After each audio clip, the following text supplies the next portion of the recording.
Shorthand English Senior, January 1999. 5 seconds.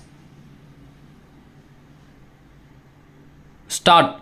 Mr. Speaker Sir, I would like to thank all the members who have taken part in the discussion today. At the outset, I want to emphasize that for many centuries, women were given only an inferior status in society, and they have all along been denied their rights to education and independent living. The government has taken a major decision to improve the deplorable condition of women in society. In this connection, we have taken a number of steps to make women develop in all spheres of life by giving them the basic rights to which they are actually entitled. We are now celebrating the year of golden jubilee of our independence, and it is gratifying to note that the development of women in our state stands unique when compared to most other parts of the country. When we talk of women, our attention naturally goes towards the children also.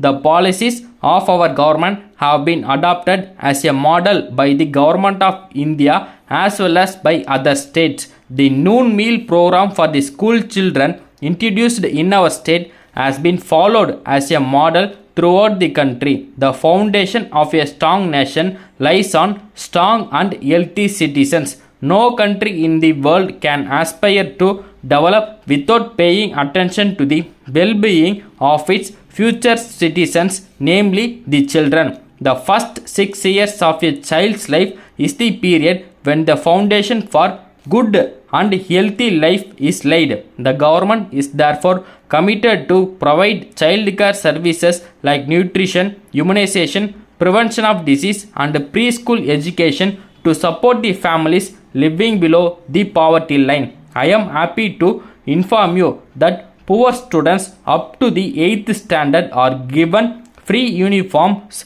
by the government. The Social Welfare Department is also providing healthy food to children from 6 months to 3 years and to pregnant mothers. The department formulates plans and policies for the development of women in the state.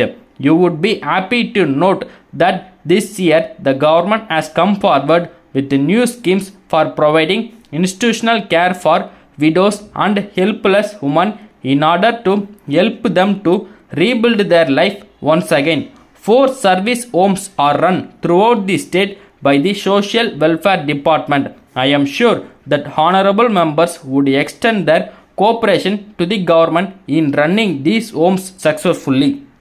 You are aware that the increase in the level of education, more and more women are seeking employment opportunities today. This takes them away from their homes and families. Even though many women are coming forward for various jobs, the facilities for their accommodation are not available easily.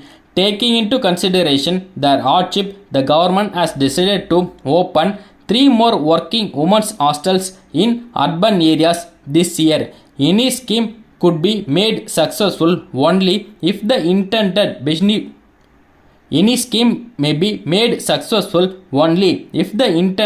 beneficiaries have awareness about the existence of such schemes. Therefore, in order to provide information to women about the various schemes implemented for their welfare, a guidance center is functioning in the state. Many honorable members today spoke about the need for support for the girl child. The government, after careful consideration, have formulated a scheme for providing financial support to the parents to provide for education and marriage of their girl child. In this connection, I am happy to state that from this year, incentives would be given to those parents who opt out for family planning after the first or second girl child. With this, I conclude my speech and request the House to grant the demand. Letter from Golden Shipping Corporation, Bombay to the Secretary to Government, Ministry of Surface Transport, New Delhi. Sir, we are a reputed company in the shipping and clearing industry for the past 2 decades. We would like to inform you that all along we have been enjoying a very good relationship with the port authorities as well as the departmental officers. But we are sorry to say that of late we are facing many difficulties in the allocation of berths in the various ports in the country as well as in getting various certificates prescribed by the government. In this connection, we would like to place on record that our business interests are genuine and lawful, and we assure that they will remain so in future also. We feel that the department officials are acting in a biased manner due to pressure from rival companies. Even if we submit all the forms and documents in a proper manner, they are returned back for some reason or other. Our employees are made to run from pillar to post to get approval and sanctions. This kind of non-cooperation and delay not only affects our functioning and clearing activities but also affects the good name earned by our company among the customers. We therefore request you to kindly take into consideration our past record and instruct your officials to help us in completing the routine formalities at least in future. Yours faithfully. Thanking you. Stop.